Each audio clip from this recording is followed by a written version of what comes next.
Assalamualaikum warahmatullahi wabarakatuh. Saya Sri Sundari dari bagian parasit FAIK-UMY.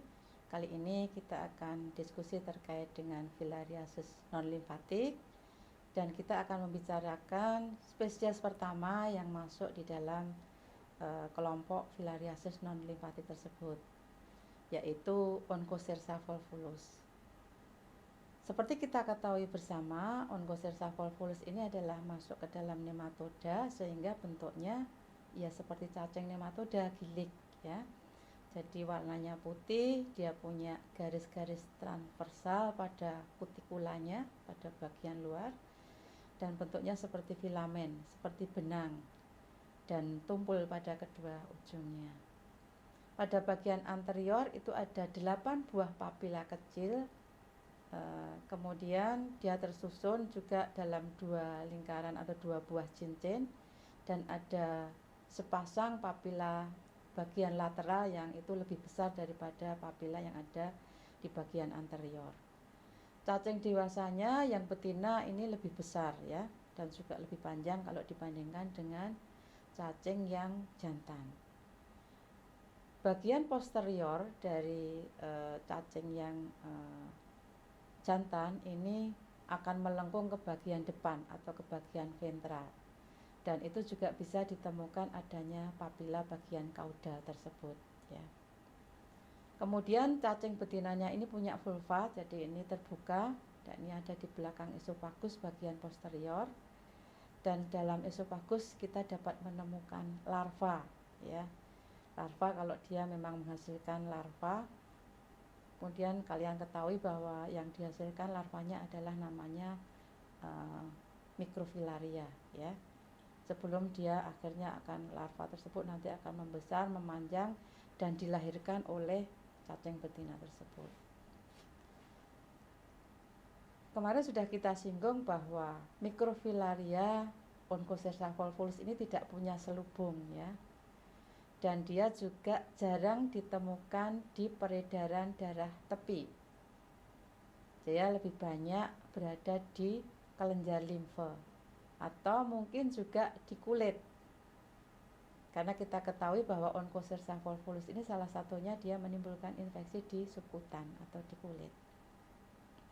Karena dia ini memang habitatnya salah satunya di mata, dan dia juga menimbulkan kerusakan di mata, sehingga kita bisa menemukan di konjungtiva mata atau mungkin juga di lapisan stratum germinativum. Ini adalah siklus hidup dari Onchocerca volvulus.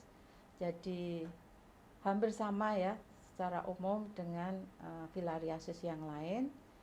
Jadi dia akan masuk ke dalam tubuh manusia ketika lalat penghisap darah itu menghisap darah dari tubuh manusia. Jadi dia akan masuk dalam bentuk larva L3, karena yang infektif terhadap manusia adalah bentuk larva L3, dan di sana akan menimbulkan infeksi pada jaringan subkutan, jadi di kulit, dan dia akan menimbulkan nodul di sana, dan dia membesar atau tumbuh menjadi dewasa di nodul subkutan tersebut. Kalau di sini sudah terjadi fertilisasi antara cacing jantan dan betina, dia akan menghasilkan mikrofilaria yang tidak memiliki selubung. Nah, mikrofilaria ini akan bisa kita temukan baik itu di kulit maupun juga di saluran limfa, ya, dan juga di jaringan-jaringan konektif. Tetapi kadang-kadang ya, tapi tidak sering, itu bisa kita temukan juga di peredaran darah tepi dan juga mungkin di urin ataupun juga di sputum. Jadi ketika nyamuk itu menghisap darah, pada saat itulah mikrofilaria ini akan masuk ke dalam tubuh lalat ya, lalat penghisap darah tersebut, dan terjadi pertumbuhan dari mikrofilaria. Dia akan masuk ke dalam usus dari lalat tersebut, dan dia migrasi ke otot-otot torak dari lalat tersebut, dan terjadi perkembangan menjadi larva 1, larva 2, dan menjadi larva yang matur yaitu larva 3. Dan kalau sudah matur, dia akan migrasi ke bagian depan, ke bagian proboscis dari lalat tersebut. Sehingga ketika lalat menghisap darah, dia akan bisa masuk ke dalam tubuh manusia.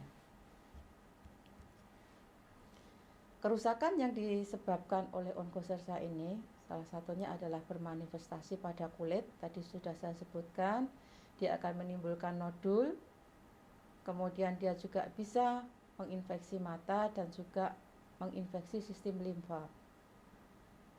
Jadi tipe infeksinya ini ada dua macam, yaitu ada yang tipe forest, ini akan lebih dominan pada kelainan kulitnya, sedangkan yang tipe savana ini akan menimbulkan kelainan yang dominan pada mata. Jadi ada dua tipe yang berbeda.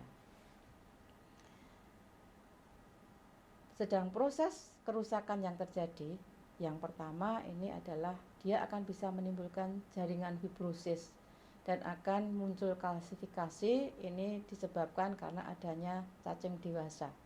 Jadi cacing dewasa di situ itu akan bisa menimbulkan reaksi mekanik dan juga akan bisa juga mengeluarkan seperti toksin, dan itu akan menimbulkan kerusakan. Dan akan muncul kalau di kulit itu yang namanya seperti oncocerma, itu jadi kecil, jadi bentuknya seperti jeruk lemon. Dan ini bisa tunggal tapi juga bisa multiple. Ini bisa digerakkan jadi mobile, dan kalau digerakkan tidak menimbulkan rasa sakit. Yang kedua ditimbulkan karena adanya mikrofilaria. Jadi mikrofilaria ini seringkali ini yang akan menyerang mata atau juga menimbulkan gangguan pada saraf mata atau juga pada retina. Tadi mekanismenya sudah saya sebutkan. Yang pertama akan ada reaksi mekanik atau sekret yang dikeluarkan oleh mikrofilaria yang masih hidup.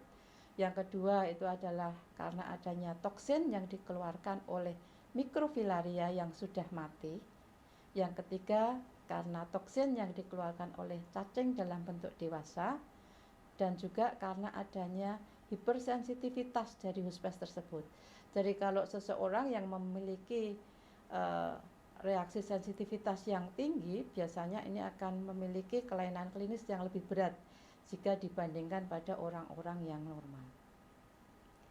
Gejala yang muncul biasanya bisa berupa fotofobia, atau kalau kena sinar ini jadi silau ya, nggak enak, atau lakrimasi, rocos terus matanya, atau blefarospasmus, dan juga bisa terjadi reaksi terhadap benda asing, karena memang ada benda asing yang masuk. Jadi itu kan ada alergen yang masuk, sehingga itu dianggap benda asing oleh tubuh, sehingga bisa menimbulkan peradangan pada sistem limbus, jadi dikenal sebagai limbitis. Kalau ini terjadi infeksi secara kronis, ini bisa menimbulkan keratitis atau peradangan pada kornea, sehingga ini bisa menimbulkan kebutaan dan bisa kalau berakibat lanjut juga bisa menimbulkan glaukom. Kalau mengenai kulit, itu akan menimbulkan peradangan pada kulit, sehingga akan terjadi gejala pruritis atau gatal, kemudian juga edema kulit, kemudian ada penebalan atau lichenifikasi, dan juga ada hanging groin kalau ini terjadi pada daerah selangkangan. Dan seringkali kalau ada hanging groin itu kita diferensial diagnosis dengan adanya hernia inguinalis. Nodul yang berisi cacing dewasa ini biasanya akan dikelilingi oleh sel-sel inflamasi ya. Kalau sudah terjadi peradangan, kalau ada infeksi itu kan akan sel-sel radang akan mendekat, dan di situ nanti kemudian akan terjadi peradangan dan akhirnya akan membentuk jaringan fibrosis ya. Jaringan fibrosis ini akan melokalisasi cacing yang ada di situ. Jadi cacing itu tidak kemana-mana, dilokalisir. Selain itu di dalam tubuh sebenarnya juga sudah ada sistem pertahanan ya, karena kita punya neutrofil, eosinofil, makrofag, dan di sana ini akan sebagai sel pertahanan kita, sehingga akan melawan kalau ada infeksi, khususnya kalau ada mikrofilaria yang masuk. Itu sebenarnya sel-sel ini juga bekerja untuk menghancurkan atau membunuh cacing tersebut. Onchocerciasis ini memang mayoritas sekarang masih terjadi di Afrika. Kalau di sini memang mungkin tidak ada ya, saya juga belum pernah menemukan. Dan selain di Afrika ini juga bisa ditemukan di Amerika. Dan transmisinya tadi sudah saya sebutkan, ini dilakukan oleh lalat penghisap darah yang disebut sebagai simulium atau black fly. Kemudian mayoritas vektor ini memang habitatnya ada di sekitar aliran sungai yang deras karena memang dia butuh oksigenasi yang tinggi. Karena kalau aliran sungai yang terus mengalir itu kan kadar oksigennya tinggi, dan lalat ini memang membutuhkan itu untuk berkembang biak, sehingga infeksinya juga banyak terjadi di sekitar aliran sungai tersebut, sehingga penyakitnya juga seringkali dikenal sebagai yang namanya river blindness. Bagaimana kita bisa mendiagnosis penyakit ini pada pasien? Yang pertama tentu adanya gejala klinis yang dialami oleh pasien tersebut. Selain itu juga dengan parasitologis, yaitu dengan pemeriksaan mikroskopis kita bisa menemukan adanya mikrofilaria tadi. Atau juga bisa dengan menggunakan USG atau tes molekuler, tapi ini jarang digunakan. Biasanya kalau tes molekuler seringkali hanya kita gunakan kalau untuk penelitian. Atau juga dengan yang namanya tes Mazzoti. Pengobatan untuk filariasis dan non-limfatik ini sebenarnya juga hampir sama dengan pengobatan yang dilakukan pada filariasis yang limfatik. Pilihan pertamanya adalah dengan menggunakan diethylcarbamasin. Selain itu kita juga bisa memakai ivermectin atau juga suramin. Dan pilihan lain kita juga bisa menggunakan mebendazole. Jadi kayak obat cacing ya, yang umum digunakan pada cacing gelang itu kita seringkali menggunakan mebendazole. Yang lebih penting lagi adalah kita harus melakukan pengendalian ya. Bagaimana cara pengendalian penyakit ini? Yang pertama tentunya kita dengan melakukan pengendalian vektor. Jadi kalau ada sarang-sarang vektor di mana itu berada bisa kita bersihkan.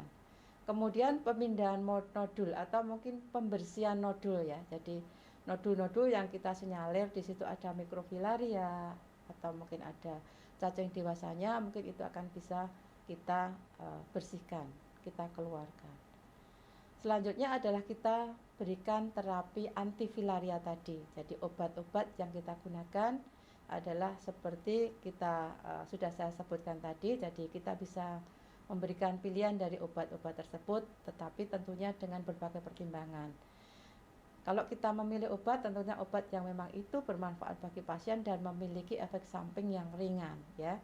Jadi kita harus paham betul dari bagaimana farmakokinetik dan farmakodinamik dari masing-masing obat tersebut. Jadi mungkin ini terkait dengan Onchocerca volvulus, dan mungkin untuk kuliah kali ini bisa kita akhiri sampai di sini, akan kita lanjutkan ke spesies yang selanjutnya. Terima kasih. Assalamualaikum warahmatullahi wabarakatuh.